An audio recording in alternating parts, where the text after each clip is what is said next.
Olá, amigos da TV Cidade, estamos com mais um CQV. E para falar de CQV, a gente fala de qualidade de vida, a gente fala de cidadania. E hoje estamos recebendo aqui um cidadão que eu tenho certeza que quem o conhece sabe que quando a gente começa a conversar com ele, parece aquele irmão querido que a gente não vê há tempo, mas que conhece toda a história dele. Então é um ser humano fantástico, é um ser humano que já ajudou muita gente, trabalhou muito e trabalha até hoje com afinco, sempre em prol das pessoas. Então foi uma satisfação eu receber ele aqui, foi uma coincidência que a gente diz que o mundo é uma aldeia, né? Nós recebemos uma menina aqui que ela foi convidada da Perla. Daí a Perla disse, olha, você tem que conhecer essa moça aqui. Aí essa moça, que hoje é consultora de gente e é coach e etc., na realidade ela era uma veterinária de animais ferozes. Selvagens, me ajudou aqui. E aí hoje ela, em vez de treinar animais selvagens, ela treina pessoas, que é quase a mesma coisa, né? Mas não é, brincadeira à parte. Em 2007, no dia 10 de 8 de 2007, o então prefeito Bolivar Pascoal, o major Leonel da Silva Bueno, hoje coronel aposentado, o presidente do Mocovi Silvio, o Glacir Gomes e o Wilson Nicolodi do Mocovi Concepro estiveram numa reunião na Receita Federal com o Dr. Miguel Plett, então delegado da Receita, com o objetivo de pleitear bens apreendidos para o uso da segurança de Farroupilha. Na realidade, eu fui lá pedir um ônibus, que tem 1.000 ônibus apreendidos na Receita Federal de Foz do Iguaçu, para fazer um projeto para a Brigada Militar, transformar isso num QG móvel. Primeira vez que eu estou contando isso porque tem uma prova viva aqui, né? E esse ônibus seria um QG móvel da Brigada, e nos dias que a Brigada não estivesse usando, nós levaríamos nos bairros com notebooks dentro para tirar os menores da rua, né, sem uma função, e aprender informática, que é o que já em 2007 as crianças já gostavam disso, né? Esse ônibus seria pintado pela Brigada, com as cores da Brigada, com isso o filme seria usado nas grandes aglomerações ou tentativas de assalto, enfim, né? E não deu certo, porque o prefeito na época recebeu o ônibus e não repassou para o Mocovi. Daí que deu a história do Glacir político. Mas não é essa a questão, não estamos falando aqui do Glacir, estamos falando de Miguel Plett. Obrigado, Miguel. Que bom te conhecer assim, né? Nessa intimidade que nós tivemos nessas poucas horas contando um pouco da vida um do outro, né? Mas hoje você vai contar um pouco da sua vida para quem lhe conhece, que não são poucos em Farroupilha, principalmente os contadores que lhe visitavam seguido, né? Então eu gostaria que você desse o seu primeiro oi na Câmara 3. Bom, a nossa saudação então aos nossos telespectadores e o meu sincero agradecimento pelo convite formulado pelo Glacir, que é uma honra estar aqui atendendo ao chamado do Glacir aí para a gente conversar sobre algumas coisas que para mim assim são prazerosas em função do resultado que a gente conseguiu, né? Então, muito obrigado, Glacir, e fico à disposição aí para os questionamentos, digamos assim, né? Vai ser um bate-papo, né? Tá certo. Eu só não falei na nossa amiga Nádia Emer Gracelli, que não foi prefeita da cidade porque não quis, viu, Miguel? Ela é muito querida aqui, ela é uma mulher que trabalha também mais do que precisaria, né? Acima do tempo dela. E ela foi madrinha do nosso relacionamento de ir lá visitar, né? Sim. Que eu disse para ela, Nádia, eu quero fazer um projeto, nós precisamos de umas coisas aí e estamos na carência, não tem dinheiro, né, para comprar isso. Mas eu conheço o Dr. Miguel Plett e ele tem umas sobras lá às vezes, né? Daí ela marcou, nós fomos lá com esse grupo aqui e disso nasceu uma parceria. O senhor quer contar um pouco dessa parceria que aconteceu com Farroupilha e talvez com toda a região que o senhor atendia? Pois não. Dentro do trabalho da Receita Federal, há a apreensão de mercadorias que tem uma destinação prevista em lei, né? E uma das previsões é a destinação para órgãos e entidades que possam vir a receber esses bens, né, credenciados e isso tudo documentado, né? Então tem todo um procedimento de entrega formal para que fique registrado que realmente a destinação chegou ao seu intento, né? E atendendo as questões legais também, né? Então, e a Receita, uma das destinações, ou de tantas que são previstas na legislação, né, é a destinação para entidades carentes, beneficentes, né, sem fins lucrativos, né, e também outras como mercadorias levadas ao leilão, mercadorias que são destruídas pelo prazo de validade ou pela sua não possibilidade de utilização, né, caso que sejam necessários à destruição. Então há previsão para isso aí também, né. Então, na época em que eu fui delegado da Receita Federal, e eu cheguei aqui em Caxias do Sul em 1994 e fiquei como titular da delegacia por 14 anos, né, a gente recebia muitas demandas, né, a respeito da doação de bens, né.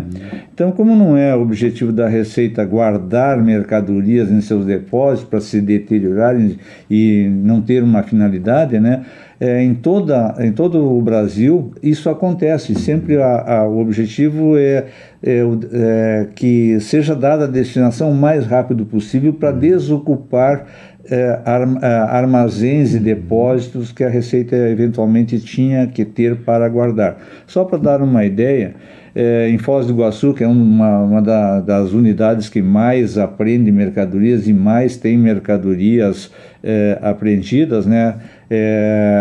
Se você pensar em alguma coisa que possa ser útil para alguma coisa, tinha e tem nesses depósitos lá em Foz do Iguaçu, né? Só em ônibus tinha mais de 1000, né? 1000 ônibus, imagina, fora o resto, né? Sim, Tudo que se aprende lá, diversidade muito grande, né? Então, com esse objetivo, a gente recebia as entidades, né, os seus pleitos, e a gente analisava. Primeiro a parte formal, tinha que atender todos os requisitos. E a partir daí, muitas coisas a gente tinha em depósito aqui em Caxias, mas o depósito da delegacia em Caxias do Sul era muito pequena, né? Então nós chegamos a pedir que outras unidades nos enviassem, nos remetessem mercadorias apreendidas para atender a necessidade da região. Então, assim, eu posso dizer que durante a minha gestão aí, nesses 14 anos como delegado aqui em Caxias do Sul, né, nós atendemos praticamente todas as prefeituras de todos os municípios da área de jurisdição, que são, na verdade, 51 municípios ligados à delegacia de Caxias do Sul, né? Então, em alguns casos, até nós acompanhamos de perto para ver como é que acontecia isso, né? E a gente se deparou até com fatos pitorescos, como ocorridos lá em Antônio Prado, né? A gente fez a destinação das mercadorias e eles prepararam isso para ser distribuído no Natal. Para as crianças? Para as crianças, Então é muito bem organizado, o Rotary lá e outras entidades lá que organizavam isso. Aqui também aconteceu isso. Então, eles organizavam assim, colocavam todas as mercadorias num caminhão-baú, perto daquela fábrica de massas ali em Antônio Prado, grande, não me lembro mais o nome dela, né? Mas, enfim, e eles organizavam, embalavam todos os produtos e tinha uma vantagem muito grande, porque eles conhecem todos os moradores, as crianças de quem são filhos, qual a sua capacidade econômica. Então, preparavam, embalavam os melhores presentes para os mais pobres. Que bonito isso. E para os mais ricos, qualquer coisa para dar aquela lembrancinha. Inclusive, faziam ali tendinha de cachorro-quente, as crianças ganhavam cachorro-quente. Era um evento. Né? Só que eles tinham uma peculiaridade. Quando a criança ia pegar o seu presente, então eles colocavam um carimbo com tinta indelével, para não repetir porque eu chegava lá e mostra o teu pulso aí, não está marcado ainda, vai ganhar o teu presente, né? E assim se fez em diversos municípios, né?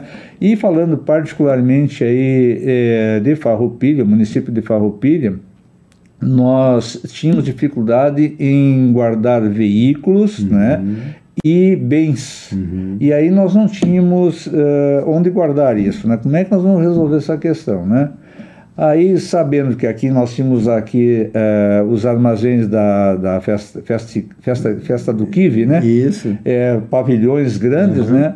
Nós viemos conversar com o prefeito. Olha, prefeito, nós precisamos guardar veículos e precisamos guardar mercadorias e nosso depósito está abarrotado, né? E a gente... Não é uma troca, mas a gente diz que temos mercadorias que a gente pode destinar para o município que acredito que venha beneficiar aos carentes do município, né? E a comunidade também. A comunidade, né?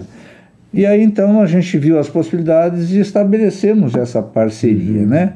Então nós trouxemos os veículos para os depósitos aqui, trouxemos mercadorias também, e a gente conseguiu então aliviar a tensão que a gente tinha de estar usando um espaço exíguo ou até usando outros assim emprestados temporariamente, né? Nós chegamos a armazenar mercadoria no Exército, que não é o local próprio para isso, né? Mas foi assim uma emergência, fomos atendidos e assim que foi possível a gente desocupou, né? Porque tem as questões de segurança, uma série de outras coisas, né?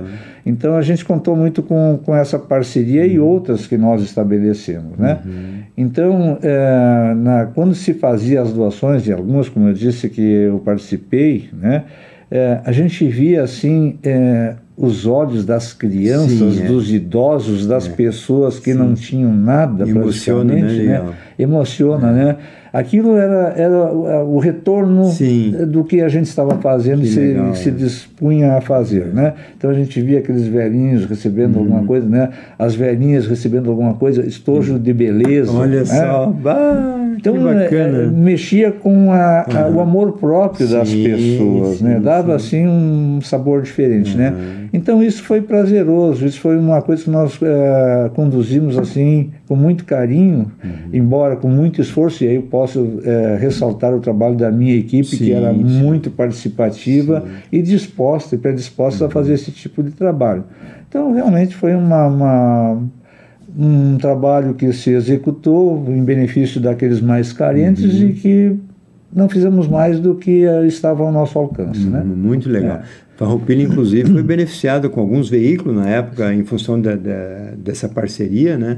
E que a prefeitura sempre vai precisar de ajuda, né? Mesmo sendo um município rico ou não, as carências são muito amplas, né, Miguel? Então, realmente foi isso aí. Mas eu quero voltar um pouquinho assim, quem é esse Miguel aí que é um obstinado, que começou aonde, nasceu aonde, estudou no quê? Como é que... parece que tem mais de um doutorado, né? O mestrado, né? Começou aonde, Miguel? Tu é natural de onde? Eu sou natural de São Luís Gonzaga. Olha lá. Missioneiro, né? Missioneiro. E nascido numa família pobre, né? Humilde. Quantos irmãos? 10. Olha só, família antiga, né? Isso aí. Então era comum isso no passado, ter as famílias com uma prole bem expressiva, né? Sempre estudei em escolas públicas, né? Então até um outro entrevistado aqui do programa hoje estava falando que tinha iniciado a vida dele como office boy. Eu também iniciei a minha carreira assim como office boy. Aonde? Né? Em São Luís Gonzaga. Mas em que empresa? Numa empresa dos meus tios que tinha uma ferragem lá, tá? Então eu era o faz-tudo, o office boy. Legal. Fazia cobranças, limpava, fazia limpeza, ia no ajudava. banco? Tudo, né? E realmente aí, a minha primeira escolaridade foi como técnico em contabilidade. Já foi contador já na época? Técnico em contabilidade. Mas já valia, né? Sim, naquela época valia. A gente recebia aquele diploma que nos dava condições de assinar balanços. Hoje já não pode mais, né? Mas, e me encontrei também Mas com que idade isso tu te formou? Eu me formei em técnico em contabilidade quando eu tinha Jovem, 18 anos, 17 anos. Olha só, jovem. 16 anos. 16. E consegui estudar mesmo. É que na época a gente começava a trabalhar cedo também, A gente trabalhava cedo, comecei aos 8 anos trabalhando, ajudando em casa, fazendo outras coisas, fazia pequenas comercializações também. Ah, também era já comerciante? Já era comerciante também. Tinha um tio que ele morava, nessa época, morava em Itaqui, na cidade de Itaqui. Que era o grande centro. Era o grande centro. E aí esse tio, ele morava aí no interior de São Luís Gonzaga, né? E ele levava produtos coloniais para vender lá na fronteira. Além de produtos coloniais, levava milho, levava trama, levava galinha, ovos, manteiga, enfim. Mas levava para aquelas feiras que se fazia? Não. Pra, casa em casa? Não.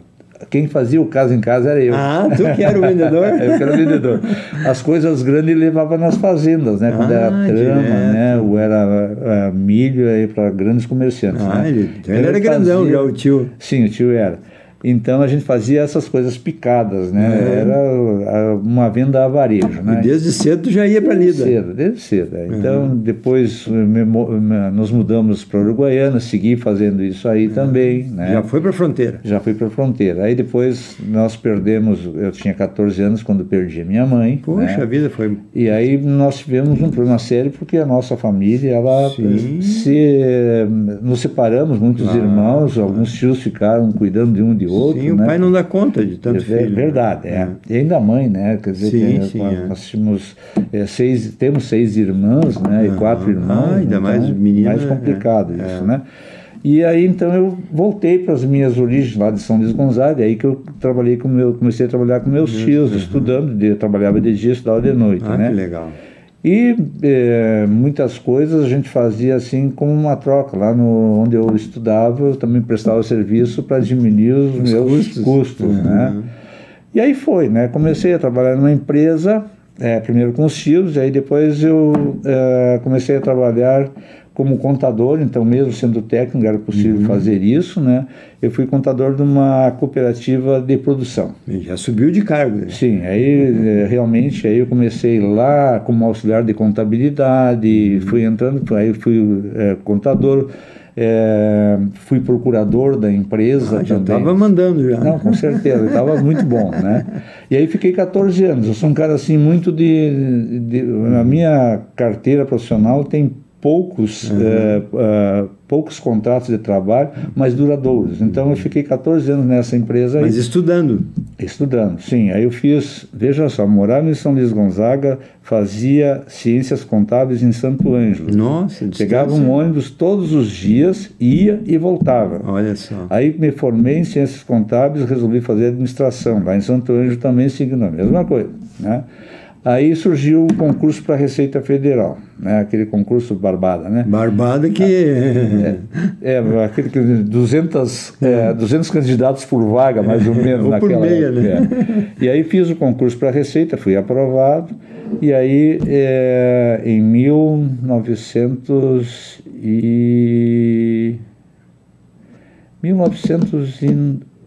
não me lembro mais a data, mas... Já era casado com 1984, sim. Já era casado. Eu casei cedo, casei com 21 anos. Então, começou cedo, né? Começamos era cedo. Normal na nossa época. Era normal. A gente já naquela época, a gente amadurecia muito rapidamente. Também, imagina com tantas dificuldades. Por força da vida mesmo, né? Então a gente já sempre sabia o que queria, como é que devia se portar, aquela coisa toda, né? Casou lá em São Luís mesmo? Não.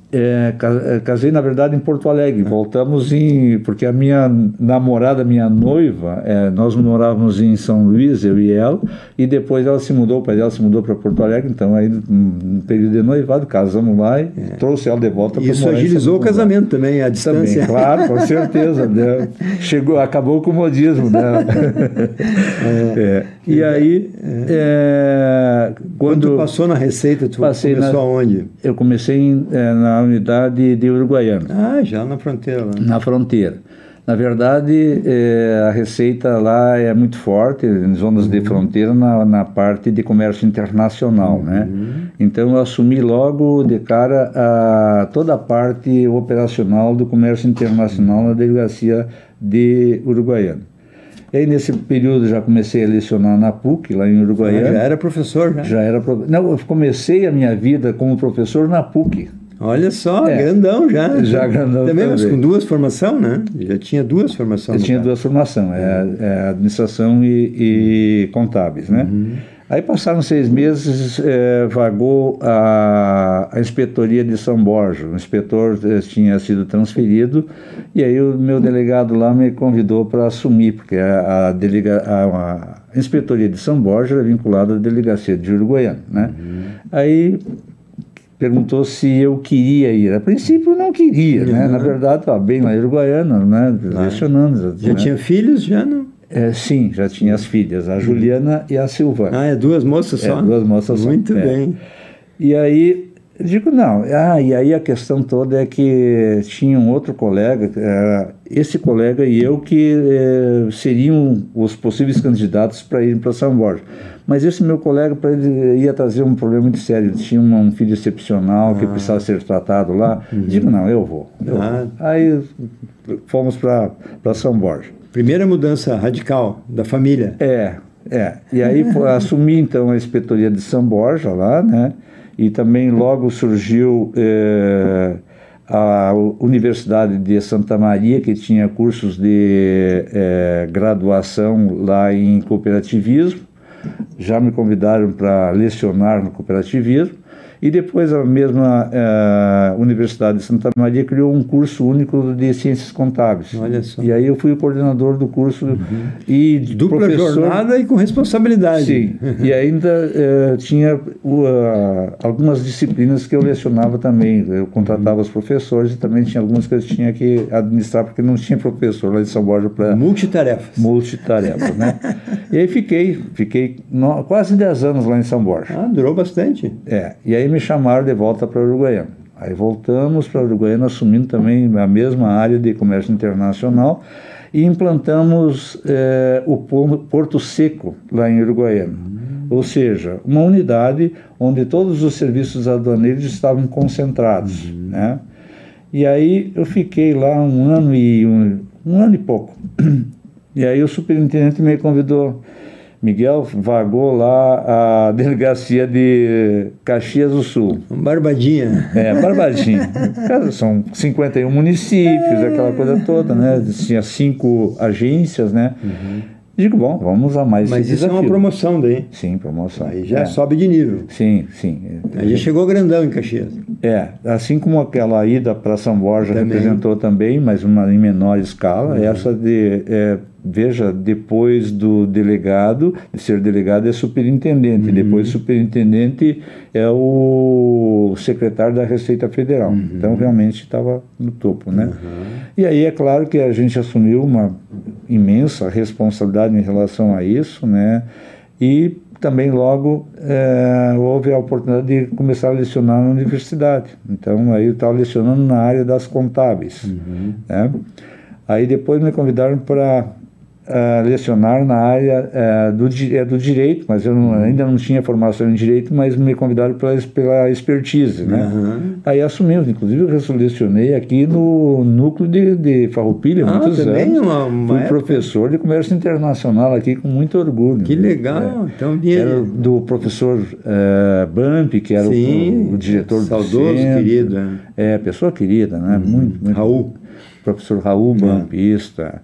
Então, aí fiquei lecionando aqui, trabalhando na Receita. Aí comecei a fazer Direito na universidade, né? E fiz os outros cursos também, de mestrado em Educação, e sou mestrando em Filosofia, que não terminei, né? Enfim, foi uma trajetória assim, muito prazerosa, aquilo que eu tinha te dito antes. Graças a Deus, eu sempre fiz o que eu gostei. Isso é importante. Tem um ditado lá da fronteira, né, que diz que o cara que corre porque gosta não cansa. Bacana, eu nunca tinha ouvido isso aí. O cara, como é que é? O cara repete.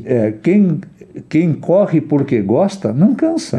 Ele faz por prazer, né? Um jogador de futebol que gosta do que faz, vai ser um baita jogador de futebol. O Ronaldinho dizia isso, né? Ele não jogava, ele se divertia, né? Se divertia, né? Então, realmente,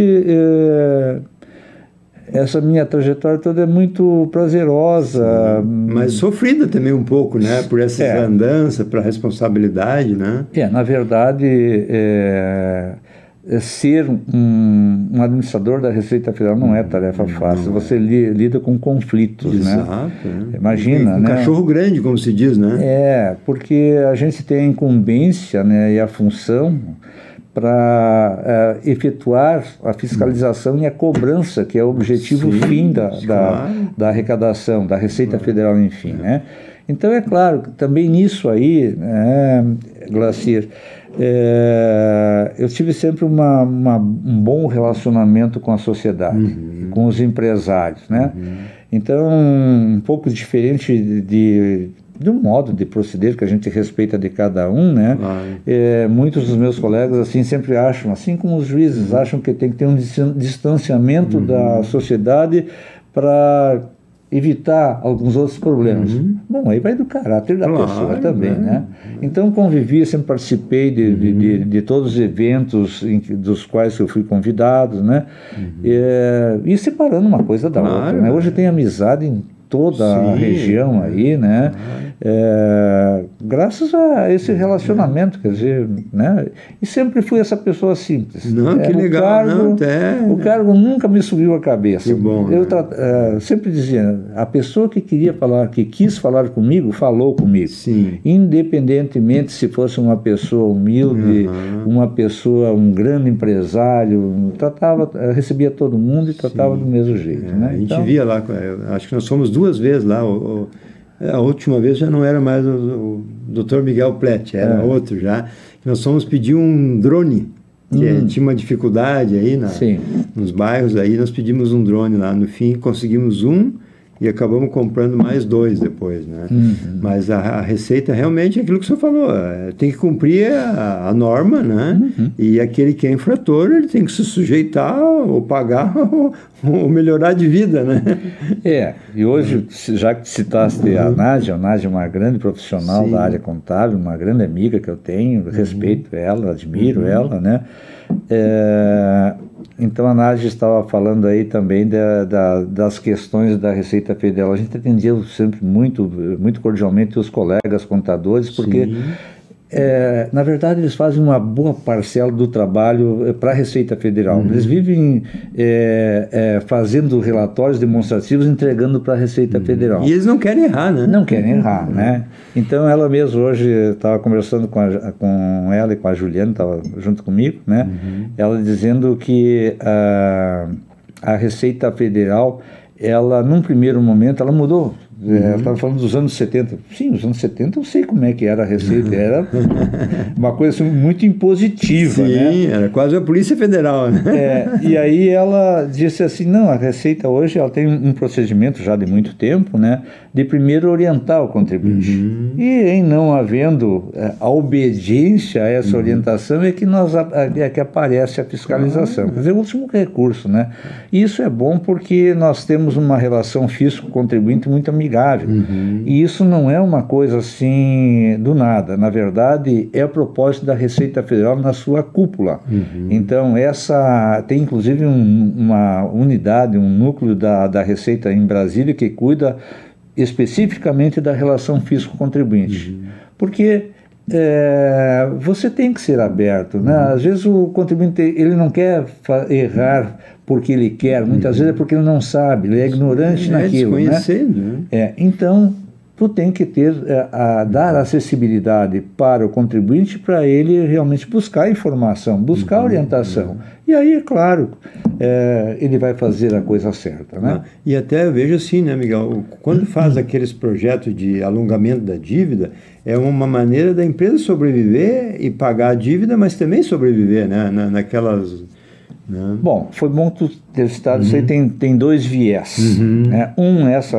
Esse viés que você levanta, né, que de repente é a única oportunidade que a empresa tem de sobrevivência, mas por outro lado isso, dentro da Receita, nós como auditores da Receita, nós não gostamos disso. Não. Nesse parcelamento não incentiva às vezes o cara... Porque é o seguinte... Tu tem aquele contribuinte que é correto nas suas obrigações, paga o tributo direitinho E de repente, aquele que deixou de pagar, independentemente da vontade, ele tem um parcelamento alongado, tem perdão de dívidas. Ah, não, aí não. Como é né? que você sente bom pagador? Sim, é idiota, né? Né? É isso então, aí. esses refis aí a gente vê. Claro, se a gente for tirar o joio do trigo, às vezes a salvação de empresas boas que passaram, porque nós passamos por tantos planos econômicos que foram ruins para muitas empresas. A própria pandemia, né? Atrapalhou um pouco. Pandemia, Então, claro, ressalvados essas exceções, que a gente tem que ter um olhar também diferente, um tratamento diferente, né? Eu falo dessa outra parcela que aquele contumaz, o seu negócio. O contumaz. Esse aí não, esse aí tem que ir pro ferro mesmo. A gente brinca muitas vezes, né? Mas é sério a questão, né? A empresa está mal, mas a pessoa física está muito não, bem. Aí sim, aí é... Não dá, né? Aí tem que botar a lei do Al Capone lá, né? É verdade. Sinais exteriores de riqueza. Exatamente, né? Então, tem esse aspecto punitivo, que ele muitas vezes é até didático, as pessoas acabam fazendo as coisas certas por uma imposição de lei, né? É nesse contexto que a Receita trabalha, né? De orientar, de estar aberta para esclarecimentos, mas uma vez não cumprindo, nós temos uma cartilha para cumprir. Claro. O pessoal é pago para isso, e isso é uma demanda da sociedade. Sim. Não foi a pessoa, mas a Receita é muito impositiva. Gente, é o leão. É a União, né? O símbolo do leão. Ah, sim. Bom, isso aí é o ano 70. Hoje, quem brinca com isso são os contadores. Olha, cumpre com a tua obrigação da entrega da declaração, senão o bicho vem aí vem te pegar. Né? Eu me lembro muito disso. Isso é os anos 70. Aquilo lá aboliu, a Receita aboliu aquilo, porque realmente era uma coisa muito agressiva para o contribuinte, né? Então, mudou. Mas dura até hoje o leão. Dura. Não, o pessoal sempre fala do leão, né? Não esquece. Quanto tempo tu estás aposentado, João? Eu me aposentei da Receita Federal em 2009. 2009. Faz tempo já. Já fazem 11, 15 anos, né? E agora, então, trabalha com a Juliana, em parceria? Eu trabalho, tenho alguns parceiros aí, profissionais com quem eu trabalho, então, mas é na área tributária e na parte de comércio internacional. E a Juliana e o Marcos, que é o esposo dela, né, eles têm uma empresa e, dentro do possível, a gente é parceiro também, um ajuda o outro. Consultorias, consultorias. Pela tua experiência, tu deu muita palestra já também, eu me lembro. Cursos, palestras, né? O professor tem facilidade com isso, né? Também é outra cachaça que eu faço porque gosto, então me sinto bem, né? Eu trabalhei na graduação por mais de 30 anos lá na UX, né? E agora eu continuo ainda sendo professor da UX nos cursos de MBA, pós-graduação, extensão universitária e para outras entidades como a FSG. Dou cursos em company para grandes empresas aí na área de comércio internacional, em Porto Alegre, em diversos lugares aí. Então não está sobrando tempo nem para gastar o dinheiro. Pois essa é a grande dificuldade. Aliás, dinheiro é a coisa mais difícil da vida, muito né? A gente está sempre correndo atrás, né? Sempre, né? Miguel, infelizmente, passou 33 minutos, né? Tão agradável. Mas coisas boas passam rápido, né? E eu digo assim, tu tem muita história boa para contar, porque eu gosto sempre, assim, tu viu que a gente não combinou nada, né? Sim. Eu gosto de assim, até emocionar as pessoas, porque a gente fala da vida da gente, é uma conquista que a gente teve, né? Para quem começou humildemente, que nem a gente começou, né? Eu aos 8 anos era engraxate, né? Em Porto Alegre, então a gente dá valor a isso, né? Com certeza. E hoje a gente vê assim, às vezes os jovens escolhem demais as profissões e vão se firmar com 30 anos, né? É verdade. 30 anos a gente já tinha casa, carro, tinha filho, né? Isso. Mas é outra época, a gente tem que também se adaptar aos tempos, né, Miguel? Verdade. Mas assim, obrigado mais uma vez e foi um prazer ter você conosco aqui. Obrigado, Placídio. Quando quiseres, eu estou sempre à disposição. Tá bom. Foi muito prazeroso, realmente muito bom estar aqui contigo. Nós que agradecemos pela presença.